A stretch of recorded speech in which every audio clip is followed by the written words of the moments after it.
Hello there, folks.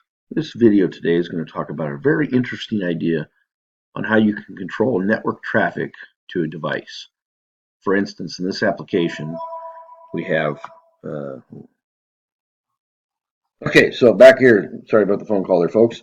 So we have an application where we're polling devices, and the problem we have is that currently the devices that we're polling all the time are battery operated, and therefore the HMI is hitting these things as fast as possible, and the batteries are dying. So what I've come up with here, is an idea or a way you can control traffic so that you only pull those devices on demand. Let me explain or show you what I have going on here. So here I have an HMI or a DA30 product, doesn't matter, but I have a RedLion DA30 device here.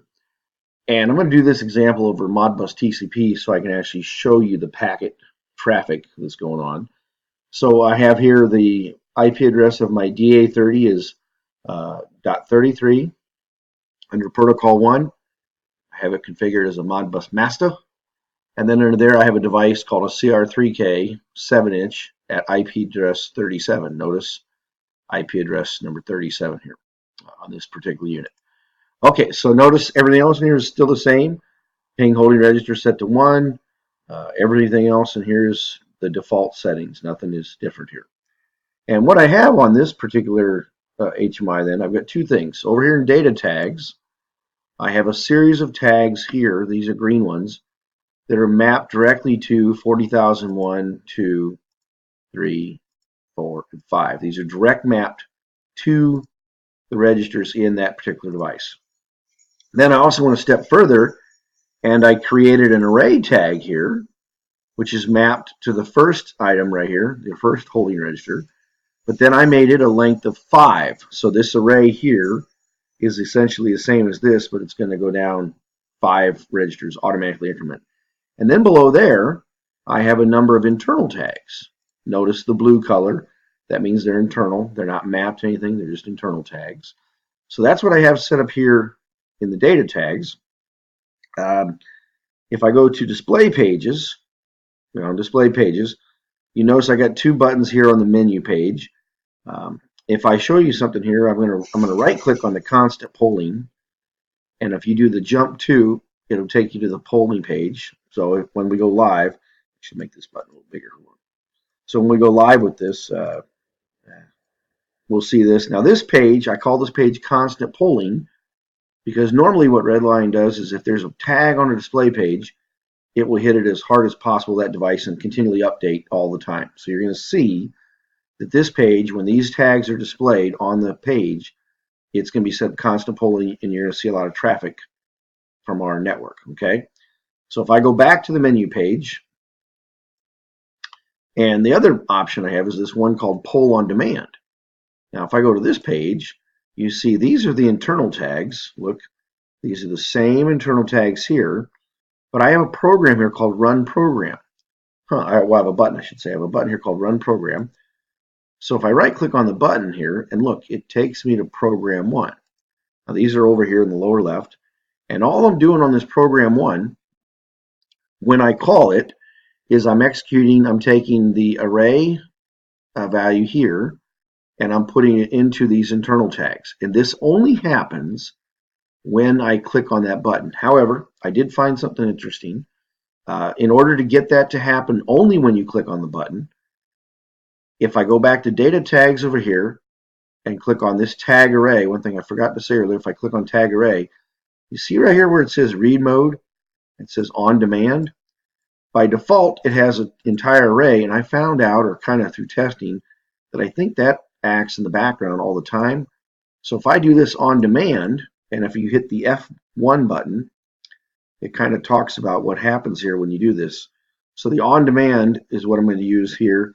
I think you could also use the manual mode to use the read data command. I didn't play with that for this test, but I'm going to use the on demand since it will read the reference elements only when I'm clicked on it. There might be a delay, but we'll see how this works. So, all right, so I don't know how to get rid of that.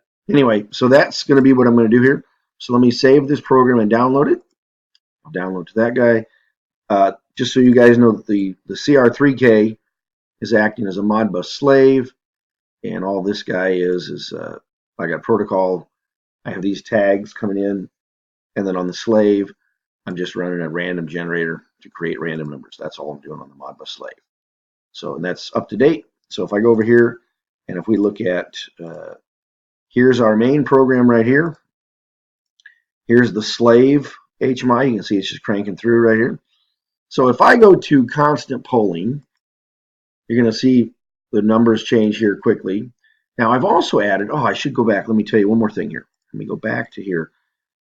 Something new they added here in Crimson 3.1. Over on the web server section, I got this set up normal here, HTTP. In the web server, if you slide all the way down to the bottom, maybe it's under features here. Yeah, features all the way down the bottom. They added this new section called system pages. I've enabled the system pages, and I'm also going to enable the packet capture. This will capture the Ethernet traffic that we can open up in WireShark to show what's happening. So that's what I also have turned on here. I've over in web server under features, and I've got down here these packet fetch. We've got packet capture going on right here. Okay. All right. So if we go back to our third web page then, so we got that one open. Let me open all three so you can see them across the board here. Oops. Yeah. Okay. So right now, team, let me go back to the main. So if I go back to the polling demand, okay. If I go to constant polling, I'm going to leave this open. Now I also have then, and let me back up so you can see this. So normally this is your usual web server view right here. You click remote view and you see the same thing there.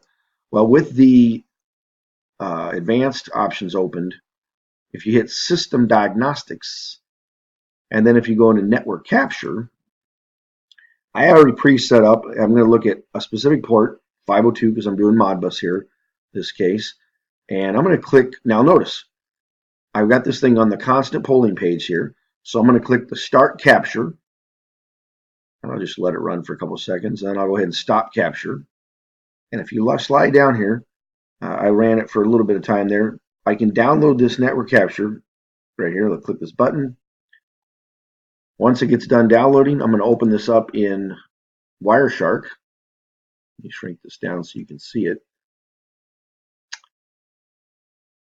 Anyway, the point I'm trying to make here is I want you to look at the amount of traffic that's going on right now on this particular page while I'm scanning it. You can see that there's a ton of traffic going on here. Okay, so let me close that down. I'm going to go back to this thing here, and I'm going to go back to the poll on demand command, this one here. Okay, now on the poll on demand, before I even do anything, notice there's nothing in here. I'm going to go back here to my capture. Look here. The previous time I did this, I was running the other page. This thing generated an awful lot of traffic. I'm going to go ahead and hit the button this time. Nothing's happening here. It's just sitting here. I'm going to hit the start capture. I'll let it run for a few seconds. I'll click the stop capture. Look at here, something interesting. 24 bytes. That's a lot smaller than the previous file. So if I click on this one, let me just show you something. Yes, I've done this about 10 times already playing around. So let me go ahead and open up this one. And if you look right now, if I make this so you can see it, on port 502, there's no traffic at all. There's nothing. Interesting. Okay. All right. We'll take that. Watch this now. If I come back to here, I'm going to turn on the start capture. I'll let it run. If I go over here, push the run program button one time.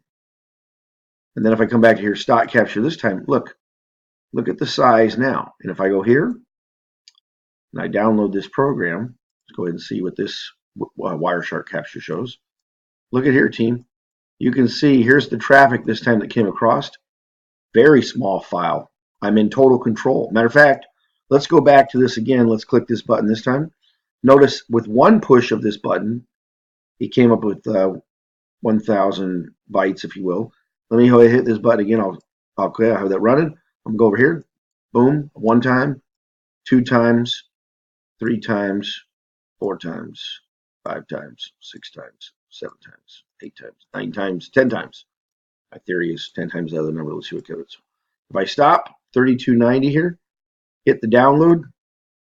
Let's take a look at this. Why did WireShark open back here? So now if I look here, you can see all my inquiries that are going on right there. I don't know what these mean, but anyway, you can see that I'm only hitting that device when I push the button. And actually, if I look at something real quick here, I was going to say, that's always well. But that is in a roundabout way, a way that you can use the on-demand to streamline your network traffic. And that's exactly what I'm doing here. So the only thing I did different in this application than I did normally is over here on the tag array, I set up the access mode as on demand. And then I just have a program written here that only when I copy that, when I call that program, does it run. And I guess I should show this. The way I'm calling the program is here at this page. If I right click on this button, go to properties, there's the text run program. But if I go to the action tab, you can see down here user defined. Please pull down, you got all these features you can do. I always pick user defined, and then I always teach to use the on released when you release the button. And if you just go over here to programs on the right, and all you have to do is drag this guy right here, bam, and that runs the program. So that's a quick video of how to use the on demand to, I believe, relieve some of the stress of a node that we might be hitting faster than it can handle. And this way we're doing basically an on demand. When we want data, and you can execute this every 10 seconds or 15 seconds on a clock or something, or you can make it a manual. So I think that's a pretty nice method to control some traffic. Hey, if you got any questions, please feel free to send me an email. Thanks a lot. Have a great day, folks. See you all later.